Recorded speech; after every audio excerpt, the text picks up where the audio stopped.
Yes. Watu wangu wa nguvu, watu wangu wa power. Now, na hatuwezi fanya pia power. Now, listen to me. Listen to me very much careful. Today, I'm going to share with you these ideas, especially kwa wale watu ambao wanatumia simu za M-Kopa. Simu yote ya M-Kopa.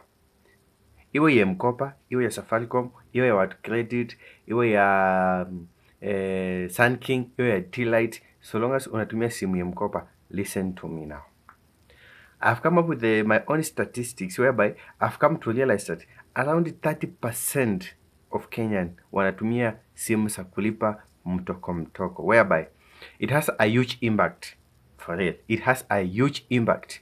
Honestly speaking, how comes simu yenye unaweza nunua na around 15,000 or 10,000, these people actually tail-toppled.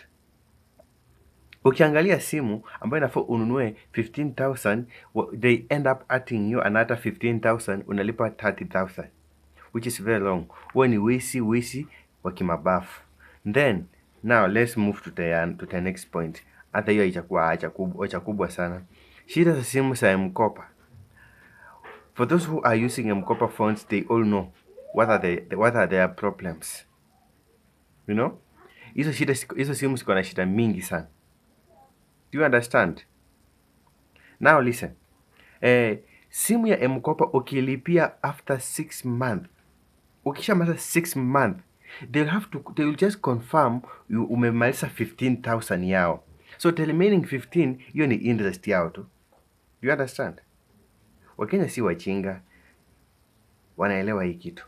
Umelipa ukimaliza 6 months, wana make sure hiyo 6 months umekilia 15,000. Then the remaining 15,000, hiyo ni interest yao. Unaelewa?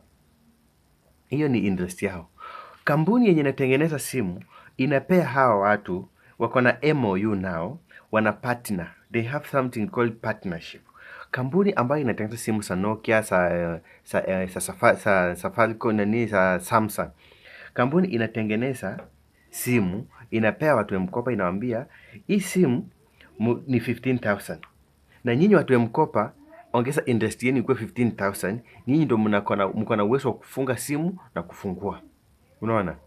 So wanatumia hiyo system.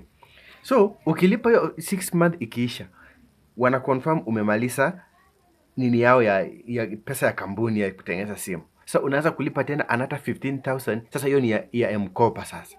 Ya M-Kopa ama ya Watu Credit ama ya T-Lite ama ya Sun King. Unaelewa sasa kufikia hapo. Tuendelee.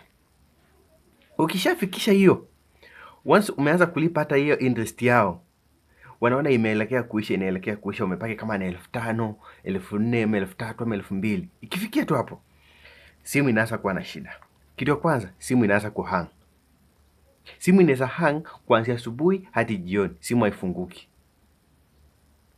I'm very sure kwa wale ambao wanatumia simu za kulipa mtoko wanapitia hiyo hali, hiyo changamoto, and I'm very sure they know that.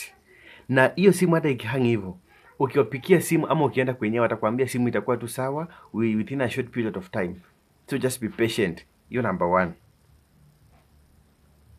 Then number 2, call responding. Hii simu unaweza uko nayo kwa mfuko. Someone is calling you, simu inasema use a PC. Sio kama mnanielewa? Someone is calling you, simu inasema use a... Do you understand? Simu uko nayo iko on, mtu akipika simu inasema aje? Inasema mteja. Uko nayo simu, mtu akicall inakwambia it's currently on another phone, on another call. I respond anything na uko nayo iko on. But simu I respond anything. Do you understand?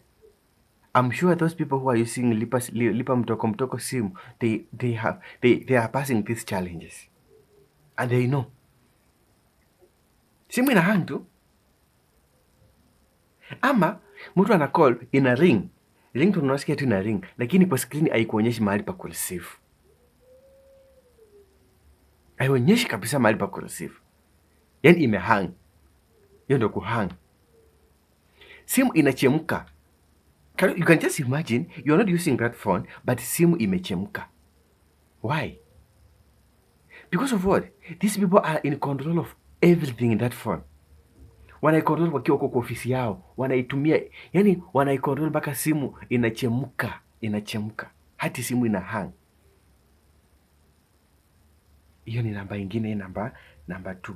Namba 3, simu inachemka, nimezungumzia hiyo. Simu kuchemka tu. Haya, tuendelee. Screen blackout. Simu uko nayo, umecharge, simu inakuwa tu na screen blackout the whole day. Ukifinya hivi haiwaki, ukijaribu kurestart simu hairespond. Simu kila mahali inakwambia, ukienda kwa app kama ya Facebook inakwambia your app is not responding. Ukienda WhatsApp inakwambia your app is not responding. Any app ukijaribu kuenda inakwambia the app is not responding. Why? Like watu ya mkopa. What do you usually do with these devices? We are paying you, but nyinyi mko in control of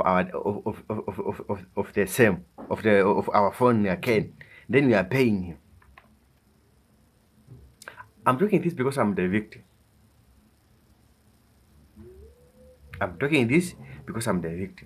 Nimewahi pitia hiyo challenge. Na mtu yeyote ambaye amewahi pitia challenge kama hiyo, I swear, I'm very sure, haisirudi tena kuchukua simu ya mkopa. Ni ile uchinyime ununue simu cash, lakini kwenda kuchukua simu ya mkopa, my friend, my sister, my brother, unajitesa bure. How can you have liability? You are paying rent at the same time you are paying phone. You have liabilities in your life. So, guys, wacha tumakinike, tukue werevu kiasi. Familia tu, chinyime, weka pesa, nunua simu cash. Lakini ukienda kwa hao wengine, hao watu wa kulipisha mtoko hao, my friend, you will suffer. You will pass a load. Utaumia. Hiyo 30,000 inaweza kufanyia kitu ingine. Maybe it can change your life. But you are carrying 30,000 ku benefit kampuni. So tukue makini.